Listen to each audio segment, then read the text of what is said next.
Atmas.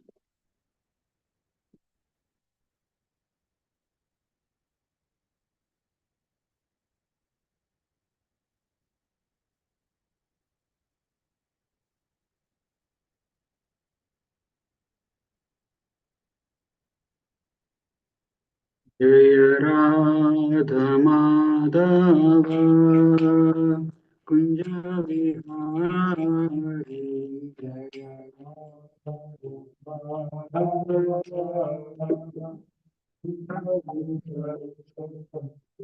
Jaya Gopijana Vallabha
Hare Krishna, Hare Krishna, Krishna Krishna, Hare Hare,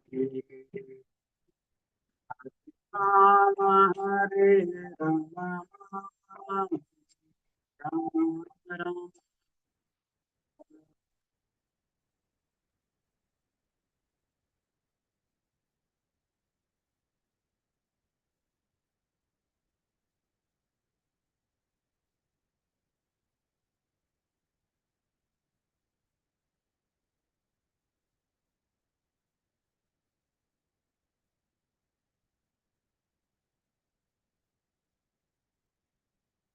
Hare Krishna, Hare Krishna, Krishna Krishna,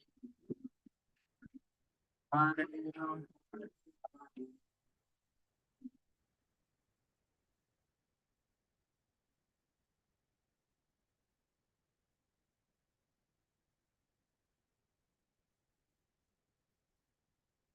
Krishna,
Om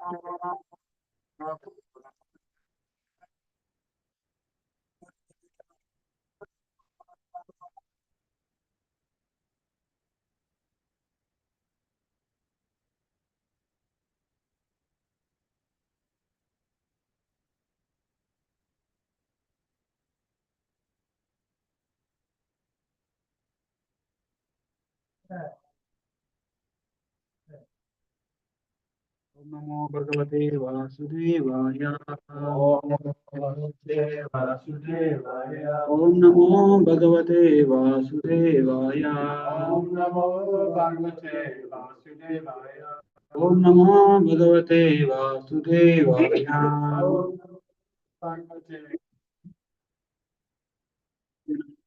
नरं चैव नरोत्तमं देवीं सरस्वतीं व्यासं ततो जयमुदीरयेत् नष्टप्रायेषु अभद्रेषु नित्यं भागवत सेवया भगवती उत्तमश्लोके भक्तिर्भवति नैष्टिकी कृष्णाय वासुदेवाय देवकी नन्दनाय च नन्दगोपकुमाराय गोविन्दाय नमो नमः Hare Krishna reading from Srimad Bhagavatam, Canto 4, Chapter 8, text number 53.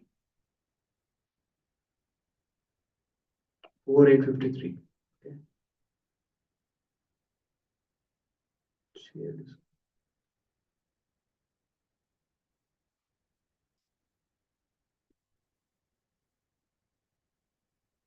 जपश्च परमो गुह्य जपश्च परमो गुह्य जपश्च परमो गुह्यः जपश्च परमो गुह्य श्रूयतं मे नृपात्मज श्रूयतं मे नृपात्मज श्रूयतं मे नृपात्मज श्रूयतं मे नृपात्मज यं सप्तरात्रिं प्राप्तान् यं सप्तरात्रिं प्रपतान्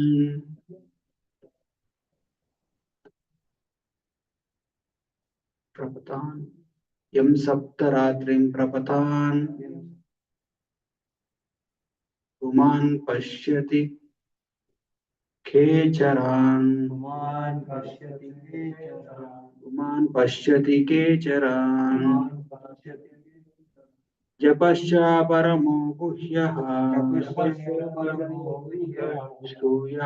श्रूयातं मे नृपात्मज यं सप्तरात्रिं प्रपतान्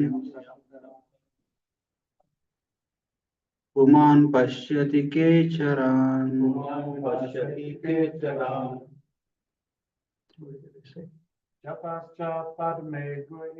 जपश्च परमो गुह्यः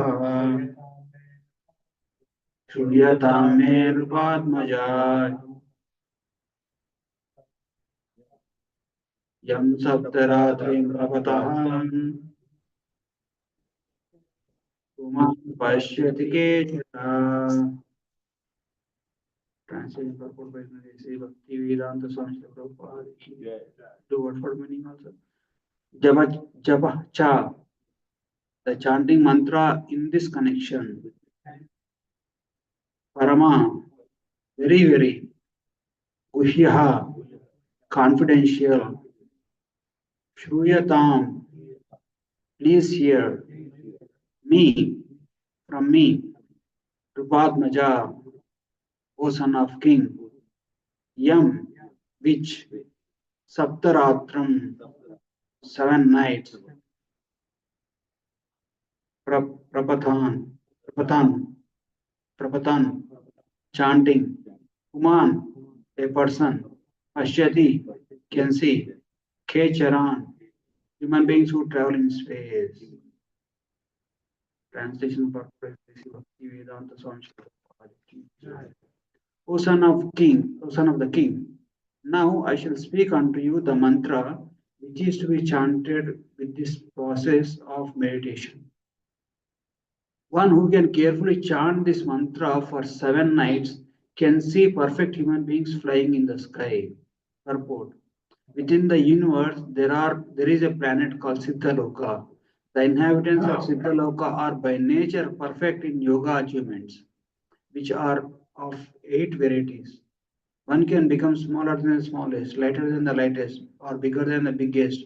One can immediately get whatever he likes. One can even create a planet, etc. These are some of the yogic perfections.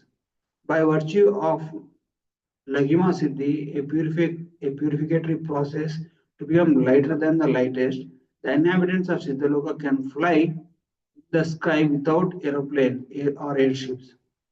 It is hinted here by Narada Muni to Dhruva Maharaj that by meditation upon the transcendental form of the Lord and at the same time chanting the transcendental form of the Lord and at the same time chanting the mantra, one becomes so perfect within 7 days that he can see the human beings who fly in the sky. Narada Muni uses the word japa, which indicates that mantra is to be chanted very confidential. Muni uses the word japa, which indicates that mantra to be chanted is very confidential.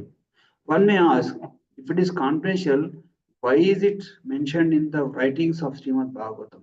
It is confidential in this sense. Sorry, it is confidential in this sense. One may receive a published mantra anywhere, but unless it is accepted through the chain of disciplic succession, the mantra does not act. It is said It is said by the authoritative sources that any mantra chanted without having received from a disciplic succession has no efficacy. Another point established in this verse is that meditation should be carried meditation should be carried on with the chanting of mantra. Chanting of Hare Krishna mantra is the easiest process of meditation in this stage. As soon as one chants Hare Krishna mantra, he sees the form of Krishna, Rama, and their energies. And that is the perfect stage of trance. One should not artificially try to see the form of Lord while chanting Hare Krishna, but when chanting is performed offenselessly, the Lord will automatically reveal himself to the viewer, sorry, himself to the view of the chanter.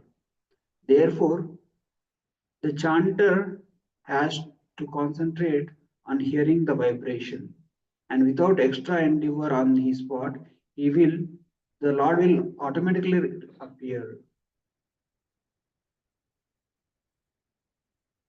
ॐ अज्ञानातिमिरन्दस्य ज्ञानाञ्जनाशलाकया चक्षुरुन्मिलितं येन तस्मै श्रीगुरवे नमः श्रीचैतन्यमनोभीष्टं स्थापितं येन भूतले स्वयं रूपा कदा मह्यं ददाति स्वापदान्तिकम् वन्देऽहं श्रीगुरो श्रीयुतापदकमलं श्रीगुरोन् वैष्णवांश्च श्रीरूपं साग्रजातां सहगना रघुनाथान्वितं तं सजीवम् साद्वैतं सावधूतं परिजनासहितं कृष्णचैतन्यदेवं श्रीराधा कृष्णपादान् सागना ललिता श्रीविशाखान्वितं च हे कृष्णा करुणा सिन्धु दीनबन्धो जगत्पते गोपेश गोपिका कान्ता राधा कान्ता नमोऽस्तुते तप्त काञ्चन गौरङ्गी राधे वृन्दावनेश्वरी वृषभानुसुते देवी प्रणमामि हरिप्रिये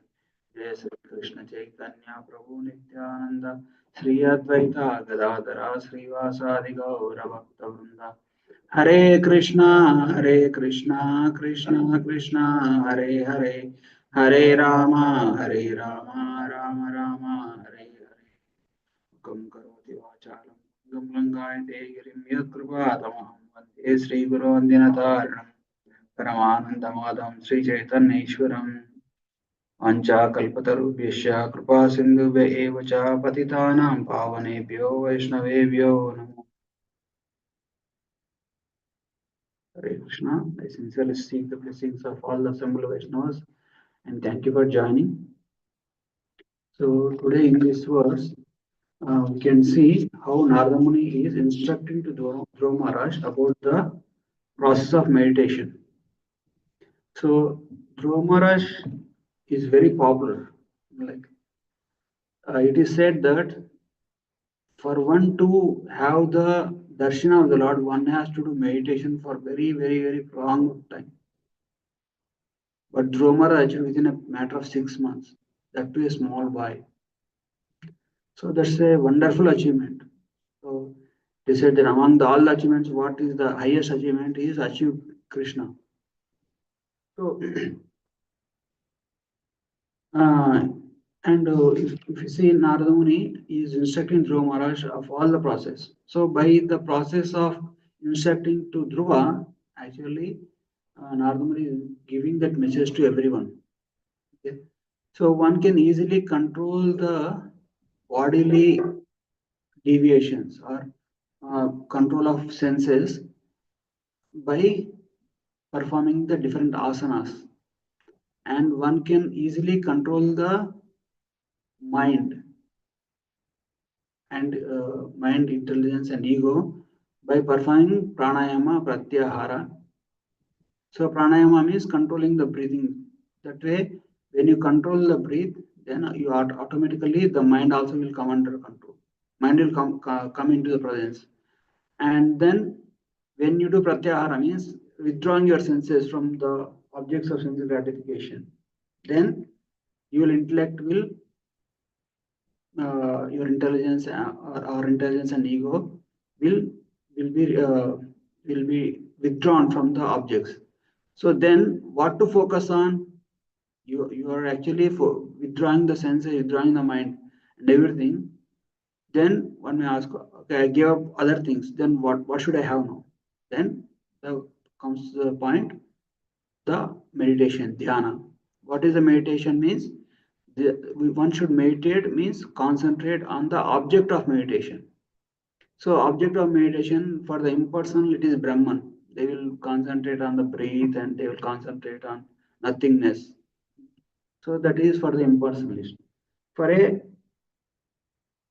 yogi, the meditation is for a bhakti yogi especially, uh, meditation on the personal form of the Lord, like an external form of the Lord. Externally, Lord will appear out of His causeless mercy. Lord appears in the form of deity.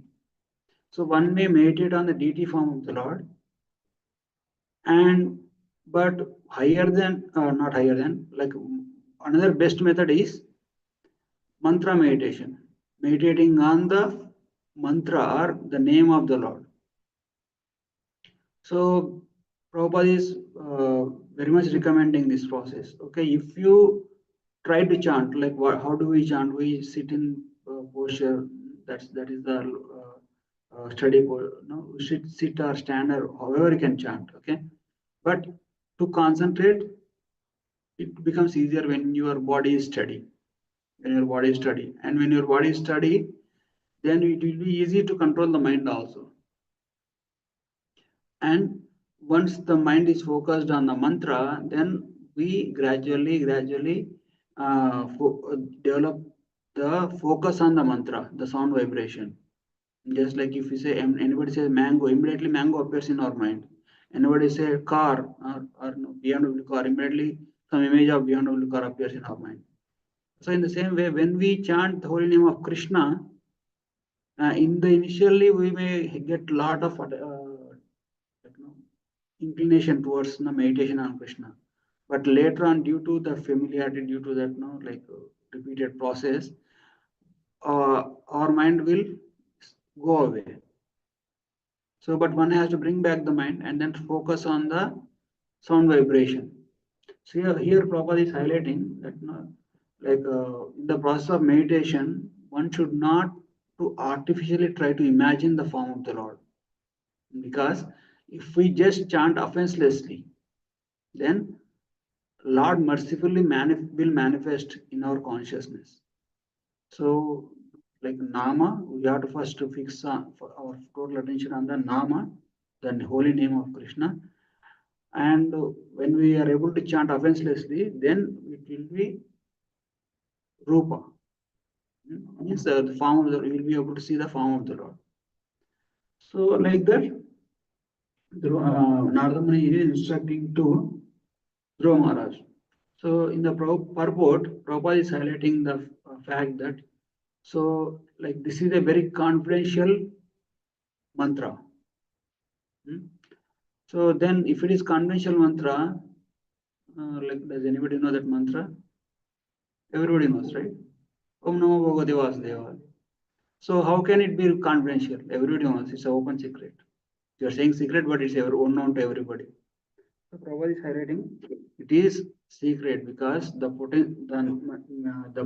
or the mantra will not reveal its potency unless you get it from a bona fide disciplic succession. Means you have to get the mantra from a bona fide guru. So like that's why we already got the mantra. What is the mantra that we focus on? Hare Krishna, Krishna Krishna, Hare Hare Ram, Ram, Hare Hare. So we already got the mantra, but we'll get the potency when we get connected to the disciplic succession. That's why what we do in ISKCON, we first aspire from a spiritual master and then take the Nama Diksha. Means we started chanting and we chant for some time. When spiritual master sees the qualities and sees that you are committed, sees our commitment, sees our service attitude, then Guru will instruct based on the recommendation of Shiksha Guru. We get a Diksha Guru. So that's how we get connected to the disciplic succession. And why we have to connect to disciplic succession? Like in Bhagavad Gita, we see the Krishna says from the beginning, like now, in second chapter onwards, he says about Nishkama Karma Yoga, and then in the fourth chapter, he says about Ashtanga Yoga, and fifth chapter, different yoga systems. He says more conventional knowledge. Like Krishna started with conventional knowledge, then around like fifth chapter or fourth chapter, he says more conventional knowledge. But when it comes to ninth chapter, he said it is the most conventional knowledge. Most conventional knowledge. Why? Because ninth chapter speaks mainly about the bhakti yoga process. Take up devotional service under the bona fide guru. Take the process of bhakti. So that's why I told right in the beginning of the class, you're all Mahatmas. So ninth chapter is the most confidential, and the most confidential part of the ninth chapter is like especially all the verses of the ninth chapter are the most confidential. But the most confidential knowledge is Mahatmanastu Mam Partha Daivim Prakriti Masrita Vajante Ananya Manaso. Okay, what is yours? Jnatva Bhuta Avyayam. So Mahatmas are those who actually take shelter of the internal potency of the Lord. Means surrendering unto who is the external potency of the Lord? Durga Devi. Who is the internal potency of the Lord is Srimati Radharani. And Mahatmas, the devotees, are those who actually take shelter of Srimati Radharani. And how do we take shelter of Srimati Radharani in this present age? Is through like spiritual master is the representative of, is the servant of Radharani. His spiritual master assists Radharani in the service of Krishna. Srimati Radharani is the best devotee. Best devotee means best service he can do to Krishna. And spiritual master assists Srimati Radharani. And what is our position? We have to assist our spiritual master. So that's why it's the easiest way to attain the perfection in the spiritual path is to take shelter of devotees. So, but like how can we say devotees are more powerful or devotees are more advanced than Ashtanga yogis? Ashtanga yogis can do all the perfections, anima, lagima, prapti. Like they can become lighter than lighter. They can fly in the air. And they can read the minds. And they can do miracles easily. But you are saying devotees, who devotees cannot understand their own other devotees only. What to speak of reading minds? So how can you say devotees are more powerful? That we can see through many different pastimes. These are the potencies are the supernatural powers of Ashtanga yogis are actually unnecessary distractions. So there are different distractions in different yoga process. In Karma Yoga, the results of one's action is a distraction. If the result comes, one will be elated and one wants to enjoy. If the result doesn't in the process of Karma Yoga, they perform action, and if the result come, they want to enjoy the results. If the result doesn't come, they become frustrated. So that is a distraction. Result getting or not getting the distraction in the process of Karma Yoga. What does Krishna tell to Arjuna in the process of Karma Yoga? You just do your duty. Karmanyavadhikarasya ma phaleshu kadachan. Don't worry about the result. Ma karma phaletur mate sangu sakarmani. But also, if I don't worry about the results, then why should I work? And Krishna is saying, no, don't be attached to not doing your work. You have to do your work, do your duty. So that is the thing. That is the bottom line for the karma yogi. Just to perform duties, just to keep working. And for Jnana yogis, mental speculations. So, like if you see Krishna nicely Vedas, Upanishads, Puranas, and Bhagavad Gita, all those things. And the Jnana yogis, what they do when they start reading, they get different speculations. Like they write different commentaries, totally different from what actually Krishna is meant. So that is the distraction for the Jnana yogis. They lose themselves in the distractions. And for Ashtanga yogis, what is the distraction? Ashtanga yogis says control the senses, control the mind, and do severe tapasya. And they get the siddhis, anima, lagima, mahima, prapti. These siddhis, they can do what others cannot do. And if they get distracted by these siddhis, they lose the main track. They unnecessarily waste their spiritual energy, their time, and they get lost in the distractions. Okay? So, but that's how, like, these unnecessary distractions one should keep it away. And the process of bhakti yoga, there are some distractions, like name, fame, followers, janam, sundari, money will come, uh, name, fame will come, and some position will come, respect will come from others, even though we are not qualified.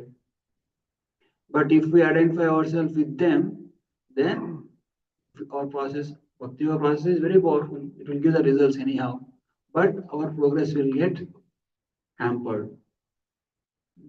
So, like that, one should not identify these siddhis as the sign of achievement. So, what is the greatest achievement? Like Raisham Prabhu came to Farmington Mills, and he was speaking about Yugal Shroff. You don't know about how powerful Yugal Shroff is. As to what powerful then another thing. Even like his humility is the power. Even though having been in United States, being like so very senior, his humility, like Prabhu said, like that means what is the power of a devotee through his humility and service attitude. How humble he is, even though he is very advanced, and what is his service attitude. That is the main crux of the devotional service, bhakti. If you don't have that, if you do lot of miracles, lot of achievements, but still you don't like even you may get so many of results, you may please so many people, but if you have arrogance, pride, then you lose the essence. It means like you say, right, weightage marks in the exam. If somebody has to pass the exam, there will be some heavy weightage marks, right?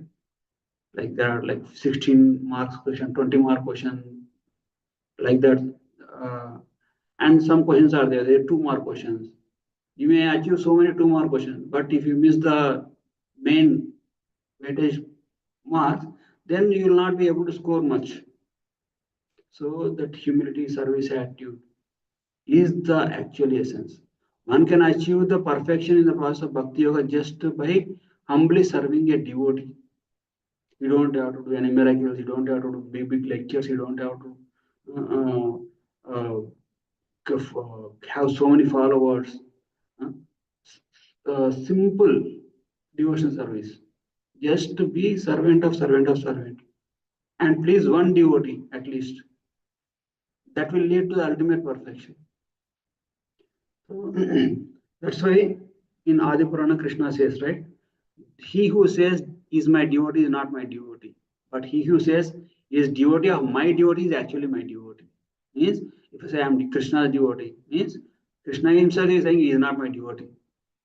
But when you are saying when we say I'm a devotee of Srila Prabhupada is the devotee of Krishna, and my spiritual master is devoted to Srila Prabhupada, and my Shiksha Guru is devoted to my spiritual master. So I am actually servant of my Shiksha Guru. Then Krishna says, okay, he is my devotee. Means like when we serve the devotees, this will please Krishna more than serving him directly. Like last class I told you, right? One day of service to a pure devotee is equivalent to 60,000 years of service to the deity of Krishna. It means so that's why serving pure devotees is the essence, and serving the pure devotees means following their instructions and knowing their heart and serving according to satisfy them. So this we can see again and again in Srimad Bhagavatam. Like if you see Prachetas, they actually they were actually going for to perform this meditation, tapasya. So, and knowing their pure hearts, Lord Shiva, like they don't have, like their intentions are very pure. So when we have pure intentions and our endeavor is sincere, then automatically Guru will come into our life.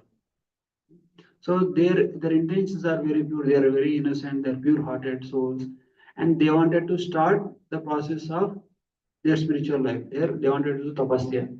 So they didn't approach any guru. Lord Shiva himself came to them and instructed them the process of bhakti yoga, and then very nice elaborate description of the instructions of Lord Shiva to Prachetas. And these pracharas, what they do? They go underneath the lake and then they do tapasya for thousands of years. And Lord Vishnu appears. And when Lord Vishnu appears, Lord Krishna says, "See, I'm not here because of your tapasya.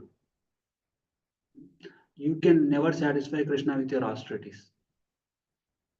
I am only here because of your nice cooperation. Every one of you have very nice service attitude towards each other. Your loving cooperation among yourself attracted me." So that is the easiest and most effective way to attract the mercy of Krishna. Serve the devotees and serve the devotees with humility and uh, with humility and uh, yeah, with humility. Serve the devotees with humility and the maintain the mood.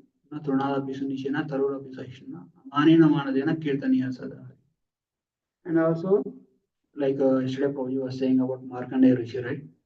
Markandeya Rishi was doing tapasya, and Lord Shiva and Mother Parvati comes, and they both Mother Parvati and Lord Shiva actually wanted to give some benediction to Markandeya Rishi.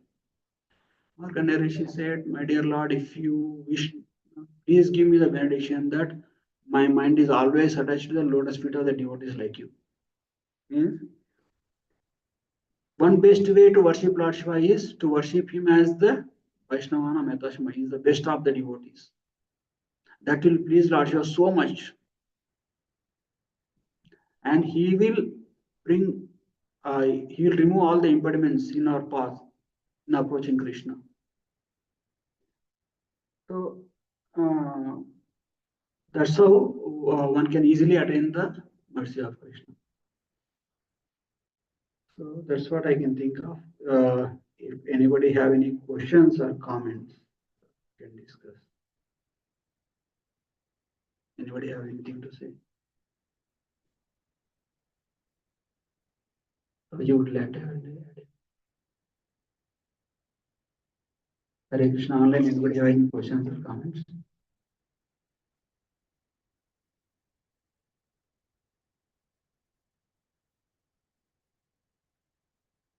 Hare Krishna. Okay. If nobody have any questions or comments, we'll end it here. Tantra Srimad Bhagavatam ki jai, Srila Prabhupada ki jai.